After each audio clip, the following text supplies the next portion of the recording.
السلام عليكم ورحمة الله وبركاته. الحمد لله وكفى وسلام على عباده الذين اصطفى.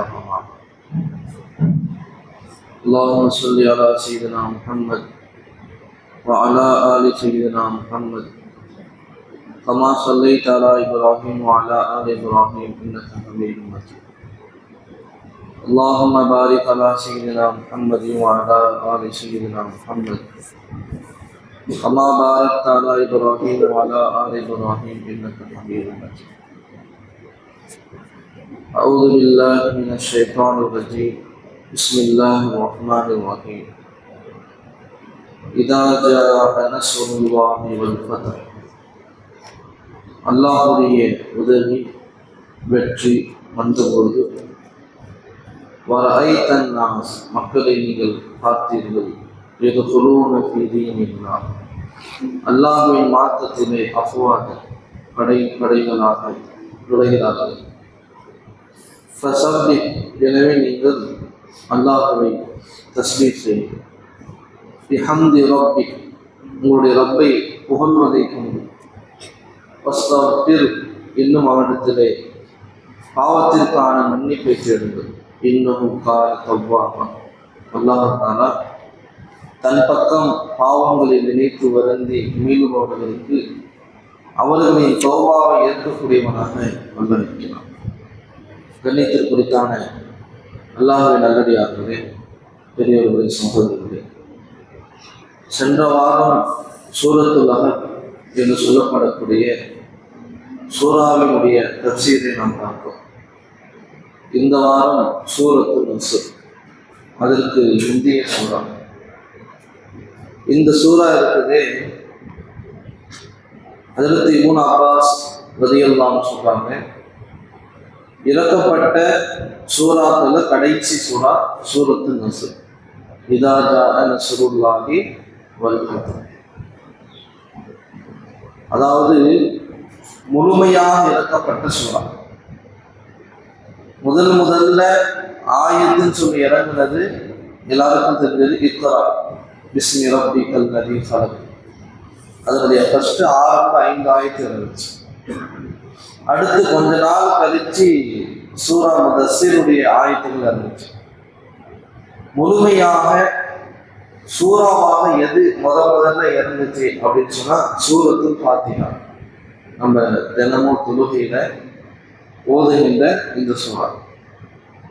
அதே போல முழுமையாக ஒரு சூறாவாக முழுமையாக இறங்கிய கடைசி சூறா எது அப்படின்னு சொன்னா சூரத்துல் நஸ்ர். இதா ஜாஅ நஸ்ருல்லாஹி வல் ஃபத்ஹ். அதுக்கு பிறகு இந்த சூறா இறங்கின பிறகு சில ஆயத்துகள் இறங்கியிருக்கு. அதுல எந்த ஒரு கருத்து வேறுபாடும் கிடையாது. அதே போல சூரா ஃபாத்திஹா இறங்குறதுக்கு முன்னாடி ஆயத்துகள் இருந்துச்சு. அதுல எந்த கருத்து வேறுபாடு இல்லை. இது சொல்லப்படக்கூடிய விஷயம் என்னன்னா, முழுமையா இறங்கின சூறா ஃபர்ஸ்ட் எது சூரத்துல் ஃபாத்திஹா, கடைசியா இறங்கினது எது சூரத்துல் நஸ்ர். இதா ஜாஅ நஸ்ருல்லாஹி வல் ஃபத்ஹ். ஹஜ்ரத் இப்னு உமர் ரலியல்லாஹு அன்ஹு சொல்றாங்க, இந்த இதா ஜாஅ நஸ்ருல்லாஹி வல் ஃபத்ஹ் இந்த சூறா இருக்குது எப்போ இறங்குச்சு அப்படின்னு சொன்னா ஹஜ்ஜினுடைய நாட்கள், ஐயாம தஷ்ரீக் என்று சொல்லப்படுகிற ஹஜ்ஜுடைய நாளில் மினாவில் நான் இருக்கும் பொழுது இறங்குச்சு. கரெக்டாக அந்த சந்தர்ப்பம் நெருக்கத்தில் உள்ள இடம் தான் இது. மினாவில் நபி அவங்க தங்கியிருக்கிறாங்க, சஹாபாக்கள்லாம் தங்கியிருக்காங்க. ஹஜ்ஜுடைய அமல் நபியுடைய கடைசி ஹஜ்ஜி. அப்போ அல்லாஹ் தஆலா இந்த சூறாவை இறக்குறான். இந்த சூறா இறங்கி ஏறத்தாழ ஒரு 3 மாத காலம் அல்லாஹ் ஸல்லல்லாஹு அலைஹி வஸல்லம் இந்த உலகத்துல ஹயாத்தா இருந்தாங்க. அதுக்கு பிறகு நபியோட வஃபாத் ஏற்பட்டுச்சு. சில உலமாக்கள் சொல்றாங்க, இந்த சூறா ஏற்கனவே இறங்கிடுச்சு. ஹஜ்ஜினுடைய அந்த சீசன் அமல் செய்யும், ஹஜ்ஜினுடைய அந்த அமல்ல மினாவில் நன்சொல்லாம இதை ஞாபகப்படுத்தணும், இதை ஓதி காட்டுறாங்க. அப்பதான் அல்லாஹ் தஆலா இறக்குனா, அல் யௌம அக்மல்து லக்கும் தீனக்கும் வ அத்மம்து அலைக்கும் நிஅமதி வ ரதீது லக்கும் இஸ்லாம தீனா. எல்லாரும் அரஃபாவில் ஒன்று சேர்ந்திருக்கிறாங்க. அந்த நேரத்தில் அல்லாஹ் இந்த ஆயத்தை இருக்கிறான். இன்றைய நாள் இப்படிப்பட்ட நாள் அப்படின்னு சொன்னா, உங்களுடைய இந்த தீனை, இந்த இஸ்லாமை நான் பரிபூர்ணப்படுத்திட்டேன், பரிபூர்ணமாயிடுச்சு. எனக்கு பிரியமான மார்க்கம் சொன்னா இஸ்லாம் தான். அல்லாஹ் சொல்றான், ஒரு ரலீதுலக்கும் இஸ்லாம் அப்படின்னா, அல்லாஹுக்கு பிரியமான மார்க்கம் சொன்னா எது? உலகத்துல எவ்வளோ மதங்கள் இருக்கு, அல்லாஹுக்கு பிரியமான மதம் எது? இஸ்லாம். அல்லாஹ் இந்த ஆயத்தை இறக்குறான். இந்த ஆயத்தை இறங்கின பிறகு ஸல்லல்லாஹு அலைஹி வஸல்லம் 80 நாட்கள் இந்த பூமியில வாழ்ந்தாங்க. 80 நாட்கள். இந்த ஆயத்தை இறங்கிய பிறகு அடுத்து ஒரு ஆயத்து இருந்தது. சில நாட்கள் கழித்து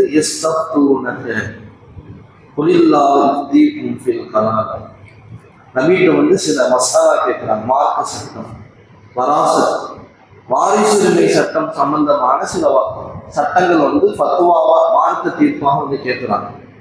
யாருடைய வாரிசு? யாருமே இல்லை, ஒரு ஆள் தான் போயிட்டார். மகன் இல்லை, மகன் இல்லை, அத்தா இல்லை, அம்மா இல்லை, மனைவி இல்லை, புள்ள இல்லை, தனி நபர், சொத்து நிறைய அவருக்கு. இவருக்கு கலான்னு சொல்லுவாங்க அரபியில. யாருமே வாரிசு இல்லாத ஒருத்தர் மொத்தப்பட்டார். இப்ப இவர் சொத்தை யாருக்கு கொடுக்கிறது அப்படின்னு நபிக்கு ஒரு கேள்வி கேட்கிறாங்க. அதுக்கு நீண்ட ஒரு வழக்கு இருக்கு.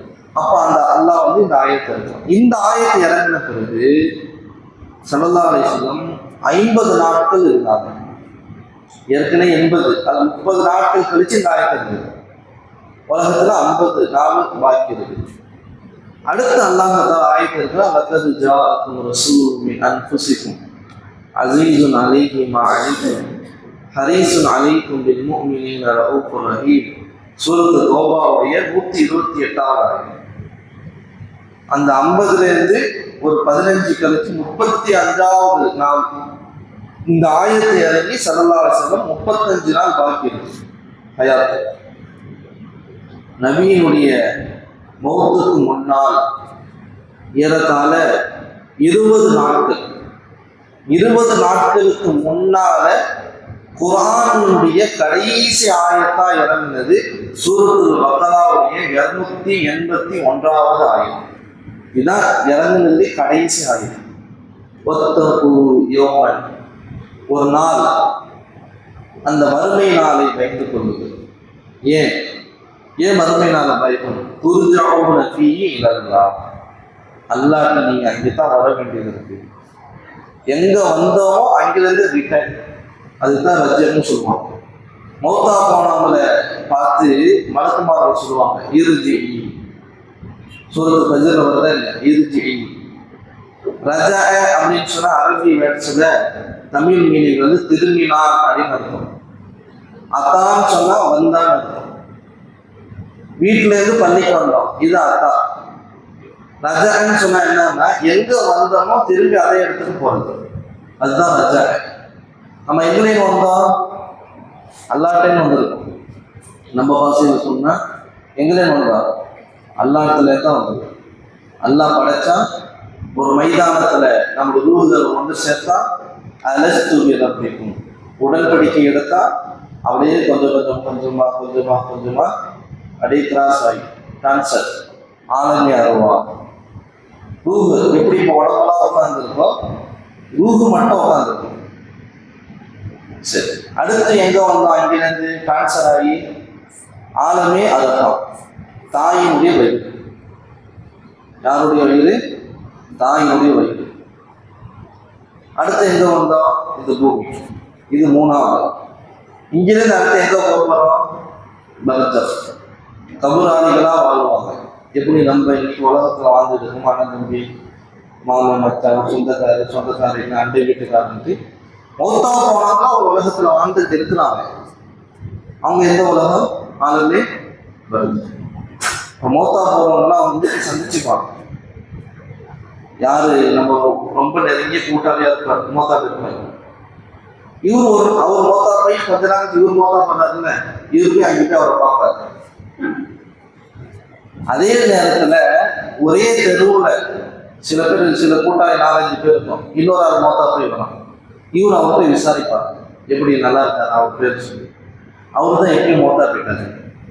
அப்படியா? இங்க வரவே இல்லையா? அவரு சொர்க்கவாசிங்களா ஒரு இடத்துல இருந்துருவாங்க, நரகத்திற்குரிய ஒரு இடத்துல இருந்தோம். அதுதான் ஆளுமை பெறுவது. சூறாவோட அல்லாஹ் தக்காசுடைய தஃசீரை உலகமாக சொல்லுவாங்க.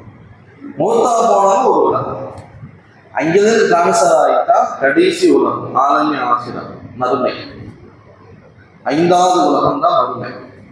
அவன் எங்களில் வந்தோமோ திரும்பி அவன் எங்க தான் போகிறோம்? அல்லாஹத்துக்கு தான் போகிறோம். அதனாலதான் நஃபஸஃபீஹி மின் ரூஹிஹி, அல்லாஹ் மனிதனை படைச்சதுனால களிமண்ணா இருக்கலாம். ஆனா ரூஹ் யாருடையது அப்படின்னா அல்லாஹ்வுடையது. ரூஹ் யாருடையது? அல்லாஹ்வுடையது. என்னுடைய ரூஹை நான் ஊதுனேன்றான் ஆதம் அலைஹிஸ்ஸலாம். அவங்கள்ட்டேன்னு வந்தவங்க தான் நம்பலாம். அதனுடைய ஜாயிண்ட் சங்கிலி தொடர் தான் நம்ம. அசல் கொக்கி அங்கே மாட்டி இருந்தாலும் இதனுடைய ஆரம்பம் எங்க இருக்குன்னா அங்கேதான் இருக்கும். அப்போ நல்லா விளைக்கங்க, அல்லாஹ் ஜீவன், நித்திய ஜீவன், ஹய்யுன் லா யமூது, அவன் என்ன செய்ய மாட்டான்? மரணிக்க மாட்டான். அந்த அடிப்படையில தான் மனிதனுக்கு மௌத்து கிடையாது. மனிதனுக்கு என்ன கிடையாது? மௌத்து கிடையாது. அப்ப நம்ம எல்லாம் மௌத்தா போகணுமே. உடல் தான் மௌத்தா போகுது, ரூஹுக்கு மௌத்தே கிடையாது. ஏன் மௌத்து கிடையாது? அல்லாஹ் மௌத்தாக்க மாட்டான். அவனுடைய ரூஹை தான் நம்முடைய உடம்புல அல்லாஹ் கொடுத்துருக்கான். இப்ப நமக்கு மௌத்து கிடையாது. உடல் தான் என்ன செய்யுது? சடலமா கிடக்குது, ஒன்றும் இல்லாம. இப்ப எப்படி ஆக்டிவேஷனா இருக்கணுமோ மௌத்தா போயிட்டா பரவாயில்ல, மௌத்து சந்திக்கிறவங்க நல்லா இருக்கீங்களா அப்படின்னு கேட்பாங்கன்னா எச்சி பேசுனா இவர் என்ன பண்ணிக்குவாரு? வந்த ஸ்பீட்ல ஓடி கொண்டு. அப்ப மௌத்து எதுக்குதான்? இந்த உடம்புக்கு தான். அதனாலதான் சொல்லலாம் சொன்னாங்க, யாராவது மரணித்து விட்டால் அருகாமையில இருக்கக்கூடிய ஒப்பாரி வைக்காதீங்க, கத்தி அழுகாதீங்க. ஏன் ஒப்பாரி வைக்க கூடாதுன்னா, இவன் எப்போ ஒப்பாரி வைக்க ஆரம்பிச்சிருவானோ வார்த்தையில் விட ஆரம்பிச்சிருவான். மென்மையா அழுகுறாருன்னா அது வேற, கத்தி அழுதா வச்சுக்கங்க, அந்த தாங்க முடியாது, வாயை விட்டுருவாங்க. அல்லாவுக்கு கண்ணு தெரியலையா, அல்லாவுக்கு அது தெரியலையான்ட்டு சொல்லக்கூடாதுன்னு இல்லை, சொல்லணும்னு சொல்ல மாட்டாரு, யதார்த்தமா அப்படியே வாயை விட்டியாந்துடும். ஸல்லல்லாஹு சொன்னாங்க, யாரு மௌத்தா போயிட்டாலும் சுத்தி மலக்குமார்கள் அங்கே வந்துடுவாங்க. நீங்க என்ன வார்த்தையை சொல்றீங்களோ அந்த வார்த்தைக்கு அந்த மலக்குமார்கள் ஆமீன் சொல்லுவாங்க. அதனால மௌத்து கிட்ட இருந்தா நல்லது பேசுங்க, துவா செய்யுங்க. மௌத்தை பார்க்கணும்னா அல்லாஹ் இவருடைய பாவத்தை மன்னிச்சு, இவருக்கு சொந்தத்துக்கு கேள்வி கணக்கு லேசாச்சு, இப்படி துவா செய்யும் பொழுது அந்த மலக்கு அங்க என்ன செஞ்சுறாங்க? ஆமீன் சொல்லிடுறாங்க. உகையாத நபியுடைய மகள் வீட்டில் அவருடைய மகன் மௌத்தா போயிட்டான். ரொம்ப சீரியஸா இருக்காரு, சக்கராத்துக்கு இல்லை. ஸல்லல்லாஹு அலைஹி வஸல்லம் பள்ளியில் இருக்கிறாங்க. ஒரு ஆளை அனுப்பி விட்டு போய் நபியை கூப்பிடுவான்னு சொல்லுவாங்க. நபியை கூப்பிட போனா ஸல்லல்லாஹு அலைஹி வஸல்லம் சொன்னாங்க, அல்லாஹ் எதை எடுத்துக்கொண்டாலும் அவனுக்கே உரியது, என்னுடைய மகளை பொறுமையா இருக்க சொல்லுங்க அப்படின்னு நபியோட சொல்லி அனுப்புறாங்க. பிறகு மீண்டும் சொன்னாங்க, இல்லை நபி இங்க வந்தாங்க. உடனே 2வது நபி போறாங்க, அந்த தூதர் போறாரு, நபிக்கு சொன்னாங்க, இல்லை உங்க மகள் சொல்லிட்டாங்க, நீங்க வந்தே ஆகணும்னு சொல்லி. உடனே நபி எதிர்க்கிறாங்க, கூட அபூபக்கர், உமர் இருக்காங்க, உஸ்மான் இருக்காங்க, எல்லா சஹாபாக்களும் பின்னாடியே வராங்க. அப்துல்லா ஜுபைர் இருக்காங்க, எல்லா சஹாபாக்களும் பின்னாடியே வராங்க. நேரா வந்தோடனே மகன் அந்த புள்ளியை தூக்கி நபிகிட்ட கொடுத்து நபி பார்த்தாலே தேம்பி அழுகிறாங்க. சப்தம் இல்லை, தேம்பி அழுகிறாங்க. உமர் எல்லாம் பார்த்தது, என்ன நீங்க அழுகுறீங்க, ஏன் மையத்துக்கு நீங்க அழுகுறீங்க? சொன்னாங்க, நபி உமரே, இது இறக்க குணம், அல்லாஹ் தான் நாடியவர்களுக்கு இறக்க குணத்தை கொடுப்பாங்க. எவ்வளவு பெரிய விஷயம் பாருங்க. அதை கூட அல்லாஹ் தான் நாடுறவங்க தான் கொடுப்பாங்க, எல்லாத்துக்கும் இறக்க குணம் வராது. மையத்துல ஒப்பாரி தான் வைக்கக்கூடாது, அழுகவே கூடாதுன்னு சரியத்து சொல்லுறாங்க. மையத்தாயிட்டா அழுக கூடாது. அப்படி தைரியமா உட்காந்துக்க முடியுமா? அழுவாங்க. அம்மா மொத்தம் போயிட்டாங்க, வாங்க அப்படி உட்காந்துக்க முடியுமா? அழுகுதான் வரும், அழுகலாம். அந்த அழுகை மௌன அழுகையா இருக்குது, தேம்பி அப்படி சப்தம் இல்லாம அழுகுது. கண்ணையும் தாரத்தாரையும் தண்ணி விடுது. வாவுன்னு என்ன செய்யக்கூடாது? கத்திக்கிட்டு தான் அழுகுது. இதுதான் மாற்றத்தில் இருக்கிறாங்க. அழுகிறதுக்கு தாய் இருக்குது. அப்ப சொன்னாங்க இந்த அழுகை வந்து கூடாதுங்கிறது இல்லை, கூடும். இது அல்லாஹ் இறக்கு குணத்தை சில நாடுகளுக்கு கொடுப்பான் அப்படின்னு நபி அவங்களுக்கு புரிய வச்சோம். அப்ப நம்ம எங்க வந்தோமோ திரும்பி அங்கேயே போவோம். துர்ஜவும் ஃபீஹி இலல்லாஹ் சும்ம துவஃபா குல்லு நஃப்ஸின் மா கஸபத் வஹும் லா யுظلمون. யாருக்கும் அநியாயம் கிடையாது. நீ என்ன சம்பாதிச்சுட்டு வந்தியோ அதுதான் உனக்கு கிடைக்கும். அல்லாஹ் அநியாயம் செய்ய மாட்டான். நீ என்ன சம்பாதிச்சுட்டு வந்தியோ அதுதான் உனக்கு. நன்மை செஞ்சா நன்மை, தீமை செஞ்சா தீமைக்கான கூலி. அல்லாஹ் யாருக்கும் என்ன செய்ய மாட்டான், அநியாயம் செய்ய மாட்டான். அல்லாஹ் தஆலா வந்து நபி அவங்க சொன்னாங்க, இருக்கிறதுலேயே பொறுமையை கடைபிடிக்கக்கூடிய ஆள் யாருன்னு சொன்னா அல்லாஹ் மட்டும்தான். அல்லாஹ்வை விட பொறுமைசாலி யாரும் கிடையாது. அல்லாஹ்வை விட பொறுமைசாலி யாருமே கிடையாது. ஒரு நாள் அப்படியே வீட்டுக்கு போகும்போது ஒருத்தர் குச்சி எடுத்து சரியான வேகத்தை வந்தார், மாடு அடிக்கிறது. சரியான கோவம் அவருக்கு. அந்த நேரத்தில் நான் கிராஸ் ஆகிறேன். உடனே என்ன பார்த்தோன்னே டக்குன்னு குச்சிட்டு மேலே இது ரொம்ப அநியாயம் பண்ணுங்க சித்து அப்படின்னு இதை மாட சரியான கோபம் வந்து இடையில நான் கிராஸ் ஆகிட்டேன். நம்ம பார்த்தோமே டக்குன்னு அப்படியே என்ன பண்ணுறது, ஒன்றும் செய்ய முடியல. டக்குன்னு அப்படியே ஷாக் ஆகிட்டார். அவரால் ஒன்றும் சொல்லுவாங்க, சிரிச்சுக்கிட்டே ரொம்ப அநியாயம் பண்ணுது இந்த மாடுன்றார். அப்போதான் நினச்சி பார்த்தேன், ஒரு மாடு உட்காந்து சாணி கொடுத்து மூத்தரை போட்டு இது பண்ணது அது பண்ணது டென்ஷன் ஆகி அட்டிக்கு வர விட்டா வளர்ந்துருப்பாரு மாட்டையை. அந்த அளவுக்கு கோபத்தில் வந்தார். இப்ப எவ்வளோ அநியாயம் நம்ம செய்யறோம். எல்லாம் கோவப்பட்டாங்க. ஒரு நாள் பார்த்தா 2 நாள் பார்த்தா சரி உட்காந்துருக்கு, போனா போது போட்டோம். 3ஆவது நாள் பார்த்தா ஓவரா போகுது, குச்சி எடுத்து அடிக்க ஆரம்பிச்சிட்டாங்க அநியாயம் பண்ணுறதுக்கு. நம்ம செய்யற அநியாயத்துக்கு அல்ல என்ன செய்யறாங்க சொல்லுங்க, பொறுமையா இருக்கான். அப்பதான் அல்லாஹ்வுடைய தன்மைலாம் வந்துச்சு. அப்ப அவன் கோவப்பட்டாலும் முடிச்சு நம்ம கதையை. சாதாரண மனுஷனுக்கு கோவம் இருப்பாங்க, அதுதான் எல்லாத்தையும் விட அல்லாஹ் பொறுமை சொல்றது. அந்த பொறுமையா இருக்கும் போது தான் கூலி கிடைக்கும். அதுதான் இந்த சூறாவுடைய படிக்கணும். இதாதா கஷ்டப்பட்டு கவலைப்பட்டு வாங்கி திட்டு வாங்கி கடைசியில் அல்லாஹ் சொன்னா உதவி உங்களுக்கு வந்துடுச்சு, மக்கா வெற்றி கொள்ளப்பட்டுடுச்சு, மக்கள் கூட்டமா இஸ்லாத்துக்கு வர ஆரம்பிச்சாங்க, எந்த கவலையும் உங்களுக்கு இல்லை, நோ டென்ஷன், ரிலீஃபா இருக்கு, ஃப்ரீயா இருங்க. கடைசி நேரம் மோட்டா பார்க்கக்கூடிய நேரம் நிம்மதியோடு நீங்க சொல்லுக்கு போங்க. கடைசி நேரம் வந்துருச்சா இஸ்திக்ஃபார் அதிகமாக்கிக்கணும், அல்லாஹ்வுடைய தஸ்பீஹ் அதிகமாக்கிக்கணும். இதுதான் அல்லாஹ் நபிக்கு கற்றுத்தரான். இந்த ஆயத்து சுபச்செய்தியா இறங்குது. ஆனா அபூபக்கர் எல்லாம் கவலையில உட்காந்துருக்கிறாங்க. சஹாபாக்கள் சந்தோஷப்படுறாங்க, உதவி வந்துருச்சு. ஆனா அபூபக்கர் எல்லாம் கவலையில உட்காந்துருக்காங்க. ஏன் கவலையில உட்காந்துருக்காங்க? நபியினுடைய மரணத்தை இந்த சூறா அறிவிக்குது. நபி நம்ம வந்து கோவப்படுறாங்க, உட்கார்ந்து அழுவாங்க. அப்போதான் ஸல்லல்லாஹு அலைஹி வஸல்லம் சில விஷயங்களை அபூபக்கர் சம்பந்தமாக சில விஷயங்களை எடுத்து சொல்லுவாங்க. அதனால என்ன சொல்ல வருதுன்னா, உதவியை வந்து உடனே தான் எதிர்பார்க்கக்கூடாது. நான் கேட்டுட்டாலும் வந்து புரிஞ்சுன்னு நினைக்கக்கூடாது. அதனால தான் அல்லாஹ் சொன்னா இஸ்தஈனு பிஸ்ஸப்ரி வஸ்ஸலாஹ், உதவி தேடுவதில் பொறுமையை கடைபிடிக்க வேண்டும். பொறுமையை கொண்டு உதவி தேடக்கூடாது அப்படின்னு அர்த்தம். உதவி தேடுவதில் பொறுமையாக. ஒரு தடவை தொழுதல் வீட்டுக்கு போனாங்க, மாவு இல்லை, அல்ஹம்துலில்லாஹ் பொறுமையாக தான். 2ஆவது தடவை போனாங்க, வீட்டில் வந்து பார்க்குறாங்க, மாவு இல்லை. 3ஆவது தடவை போய் பள்ளியில் தொழுவாங்க, வந்து வீட்டில் பார்த்தா மாவு கிடைச்சிச்சு. என்னடா 2 ரக்காயத்து தொழுதா ஒன்றும் கிடைக்கலையே, டென்ஷன் ஆகல. திரும்ப 2 ரக்காயத்து தொழுதா ஒன்றும் கிடைக்கலையே. உதவி தேடக்கூடிய விஷயத்துல எதை கடைபிடிக்கணும்? பொறுமையை கடைபிடிக்கும். பொறுமைக்கு மிகப்பெரிய ஒரு நேமத்து.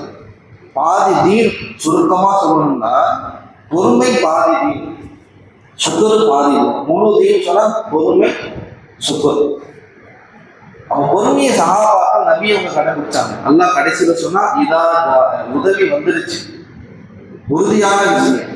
இதான் சொன்னாலே உறுதி தான், சந்தேகத்துக்குலாம் இடம் இல்லை.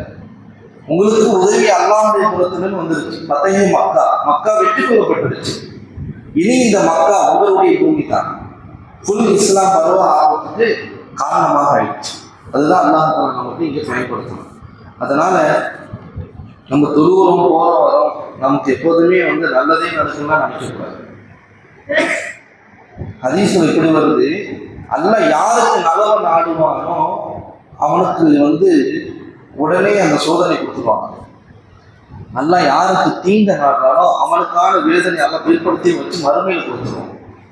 நல்ல தொழுவையாக இருக்காது, திடீர்னு பார்த்தா காலில் கட்டு, என்னங்க ஆச்சு, ஆணி கொடுத்துருச்சு, இப்பதான் நல்லா போச்சு, அடுத்த வாரம் இன்னொரு பிரச்சனை. ஆனா இவர் தொழுதுதான் இருக்காரு, தொடர்ந்து அவர் மேல் பிரச்சனை மேல் பிரச்சனை வருது. நம்ம என்ன நினைப்போம், என்ன பாவம் செஞ்சாலும் தெரியல, என்ன அப்படி இல்லை. இப்படிப்பட்டவர்கள் தான் அல்லாஹ்விற்கு பிரியமானவர்கள் என்பதற்கு அடையாளம். முன்பை ஒன்றா சோதனை வந்துகிட்டே இருக்குன்னா அல்லாஹ் நம்மளை வெறுக்கிறான்னு அர்த்தம் இல்லை, அல்லாஹ் நம்மளை பிரியப்படுறான்னு அர்த்தம். அந்த ஸ்டாண்டிங் ஆரம்ப நிலையில் பொறுமையை கடைபிடிச்சிருக்குன்னா பின்னாடி உள்ள வாழ்க்கை செழிப்பிடும். அதனால இந்த சூறா நமக்கு கற்றுத்தரக்கூடிய பலன் என்ன? பொறுமையை கையாளு. அல்லாஹ்வுடைய உதவி வேணும்னு சொன்னா பொறுமையை கடைபிடிக்கிறேன். ரெண்டாவது, உறுதியாக அல்லாஹ் எனக்கு உதவி செய்வான், அது எந்த சந்தேகமும் இல்லை. இந்த சூறாவுடைய சிறப்பை பற்றி நபி சொன்னாங்க, குர்ஆனில் 4 பகுதிக்கு சமம். இந்த சூறா ஒருத்தர் ஓதுறாரு, குர்ஆனை 4 பிரித்து ஒரு பகுதியை ஓதுனா என்ன நன்மை கிடைக்குமோ அந்த நன்மை கிடைக்கும். அப்போ 4 தடவை இந்த சூறா ஓதணும்னு சொன்னா முழு குர்ஆன் ஓதிய நன்மை கிடைக்கும். ஒரு சஹாபி நபிகிட்ட கேட்பாங்க, அல்லாஹ்வுடைய தூதர் ஸல்லல்லாஹு அலைஹி வஸல்லம் நபி கேட்டாங்க, உனக்கு கல்யாணம் ஆயிடுச்சான்னு. இல்லை யாரும் சொல்லலாம். ஏன், என்கிட்ட எந்த பொருளாதாரமும் இல்லை. நபி கேட்டாங்க, உன்கிட்ட சூரத்துல் இக்லாஸ் இல்லையா, மனப்பாடமா இல்லையா, சூரத்துல் ஜில்சால் மனப்பாடமா இல்லையா, சூரத்துல் நஸ்ர் மனப்பாடமா இல்லையா, குல் யா அய்யுஹல் காஃபிரூன் சூரா மனப்பாடமா இருக்கு யார் சொல்லலாம். இதை வச்சு நீ மகரா வச்சு திருமணம் செஞ்சுக்க பாடலாம். எதற்கு சொல்லப்பட்டாங்க? எதுக்கு சொன்னுச்சுன்னா, இந்த சூறாக்களை ஓதுவதன் காரணமாக நமக்கான வறுமை தூரமாகும், பொருளாதார நெருக்கடி விட்டு பாதுகாப்பு கிடைக்கும். பொதுவாகவே குர்ஆனை ஓதுறது, அதன்படி அமல் செய்வது வாழ்க்கையை வர்க்கத்தை உண்டாக்கும், செழிப்பாக உண்டாகும். இந்த சூறாவை நீ மகரா வச்சு ஒரு பெண்ணை திருமணம் முடிச்சுக்கிட்டாங்க அப்படின்னா பார்த்துக்கணும். இதனோட அர்த்தம் என்ன? உனக்கான வறுமை தூரமாகும் இந்த சூறாக்களை நீ ஓதி வந்தேன்னு சொன்னான். இல்லாமல் அல்லாஹ் விளங்கி அமல் செய்ய தோல்வி செய்வான். ஃபத்ஹே மக்கா, மக்காவினுடைய வெற்றி, அதனுடைய ஒரு சம்பவம் தான் இந்த சூறா. இதனுடைய தொடராக இன்ஷாஅல்லாஹ் அடுத்த வாரம் பார்ப்போம். அல்லாஹ் தஆலா நம்முடைய முழு மூச்சு வரை அவனையே நம்பி அவனுடைய உதவி பெற்ற நல்ல மக்களாக எல்லாம் நம்மை ஆக்கி அருள் புரிவான். ஆமீன். வாசிர தருவான். அல்ஹம்துலில்லாஹ். الحمد لله رب العالمين. اللهم صل على سيدنا محمد وعلى آل سيدنا محمد وبارك وسلم عليه. ربنا عليك توكلنا وإليك أنبنا وإليك المصير. ربنا لا تزغ قلوبنا بعد إذ هديتنا وهب لنا من لدنك رحمة إنك أنت الوهاب. لا إله إلا أنت سبحانك إنا كنا من الظالمين. يا الله எங்களுக்கு பொருந்திக்குவாயா, உன்னுடைய அன்பை பெற்றவர்களாக எங்களை ஆக்கிடுவாயாக, உனது ரசூலினுடைய அன்பை பெற்றவர்களாக எங்களை ஆக்கிடுவாயாக, உனது இறை நேசர்களின் அன்பை பெற்றவர்களாக எங்களை ஆக்கிடுவாயாக. யா அல்லாஹ் ரப்பே ரஹ்மானே, நாங்கள் வாழும் காலம் வரை உன்னுடைய கட்டளைக்கு வழிபட்டு நபியினுடைய சுன்னத்தை பின்பற்றி வாழும் வாக்கியத்தை தருவாயாக. நாங்கள் அறிந்தோ அறியாமலோ தெரிந்தோ தெரியாமலோ செய்கின்ற சிறிய பெரிய அனைத்து பாவங்களையும் மன்னித்து பாவத்தின் மீது எங்களுக்கு வெறுப்பை நசீபாக்குவாயாக. யா அல்லாஹ், எதை நீ எங்களுக்கு ரிசுக்காக அளிக்கிறாயோ அதிலே பறக்கத்து செய்வாயாக. அதை நாங்கள் பொருந்து கொள்ளக்கூடிய மனோநிலையை நசீபாக்குவாயாக. பக்குவமான வாழ்க்கையை தருவாயாக. போதும் என்ற நப்சை தருவாயாக. நப்சின் மூலமாக ஷைத்தான்களின் மூலமாக வரக்கூடிய எல்லாவித ஆபத்துகளை விட்டு பாதுகாப்பாயாக. அமல்கள் செய்யும் பொழுது ஆர்வத்தோடு இஃப்லாஸோடு இஸ்திகாமத்தோடு என்னுடைய மௌத்து வரைக்கும் செய்ய தோல்வி செய்வாயாக. யா அல்லாஹ், சோம்பேறித்தனத்தை விட்டு பாதுகாப்பாயாக. கஞ்சத்தனத்தை விட்டு பாதுகாப்பாயாக. கருமித்தனத்தை விட்டும் பாதுகாப்பாயாக. யா அல்லாஹ், பொடுபோக்குத்தனத்தை விட்டும் பாதுகாப்பாயாக. உன்னை மறைவில் ஆக்கிவிடும் தூக்கத்தை விட்டும் பாதுகாப்பாயாக. உன்னுடைய நினைவில்லாமல் ஆக்கிவிடும் தூக்கத்தை விட்டும் பாதுகாப்பாயாக. யா அல்லாஹ், அனுதினமும் நாங்கள் செய்யப்படக்கூடிய அமல்களை ஏற்றுக்கொள்வாயாக. அதை நாங்கள் இறுதி மூச்சு வரைக்கும் நிலையோடு செய்ய தோல்வி செய்வாயாக. யா அல்லாஹ் ரப்பே, எங்களுடைய துஆக்களை, எங்களுடைய தொழுகைகளை, எங்களுடைய நோன்புகளை எல்லாம் நீ ஏற்றுக்கொள்வாயாக. யாரெல்லாம் நிம்மதி இல்லாமல் கஷ்டத்தோடு வாழ்கிறார்களோ, கடனோடு வாழ்கிறார்களோ, எவரவர்களுக்கு என்னென்ன கஷ்டம் இருக்கிறதோ அந்த கஷ்டம் துன்பங்களிலிருந்து அவர்களுக்கு பாதுகாப்பை கொடுத்து அவர்களுக்கு சந்தோஷமான வாழ்க்கையை தருவாயாக. குழந்தை இல்லாதவர்களுக்கு குழந்தை தருவாயாக. யாரெல்லாம் திருமணம் ஆகாதவர்களுக்கு திருமணம் நடைபெற தோல்வி செய்வாயாக. யாரெல்லாம் பிரச்சனை முடிவு வராதவர்களுக்கு அவர்களுக்கான பிரச்சனை முடிவில் வர தோல்வி செய்வாயாக. ரஹ்மானே ரஹீமே, உன்னுடைய பொருத்தத்தை தருவாயாக. இந்த துஆவை கபூல் செய்வாயாக. யா அல்லாஹ் ரப்பே ரஹ்மானே, எல்லா ஹாஜிகளுடைய ஹஜ்ஜையும் கபூல் செய்வாயாக. அவர்களிலே ஏற்படக்கூடிய எல்லாவித குறைகளை மறைத்து மன்னித்து யா அல்லாஹ் அவர்களை பரிசுத்தவான்களாக ஊருக்கு திரும்பி வர தோல்வி செய்வாயாக. நாங்களும் ஹஜ்ஜு செய்யும் பாக்கியத்தை நசீபாக்கிடுவாயாக. யா அல்லாஹ் எங்களுடைய மௌத்துக்கு முன்னால் யா அல்லாஹ் உன்னுடைய இல்லத்தை நபியின் ரௌலாவை சந்திக்காமல் எங்கள் ரூஹை கைப்பற்றி விடாதே. யா அல்லாஹ் ரப்பே ரஹ்மானே, எங்களுக்கு அந்த நசீபை பாக்கியத்தை அதிகமாக தருவாயாக. உன்னுடைய வீட்டை தவாப் செய்யும் பாக்கியத்தையும் நபியை ஜியாரத் செய்யும் பாக்கியத்தையும் அதிகமாக எங்களுக்கு தருவாயாக. ربنا تقبل منا انك انت السميع العليم وتب علينا انك انت التواب الرحيم. ربنا اتنا في الدنيا حسنه وفي الاخره حسنه وقنا عذاب النار. صل وسلم على النبي الامي واله وصحبه اجمعين والحمد لله. صلى الله عليه وسلم.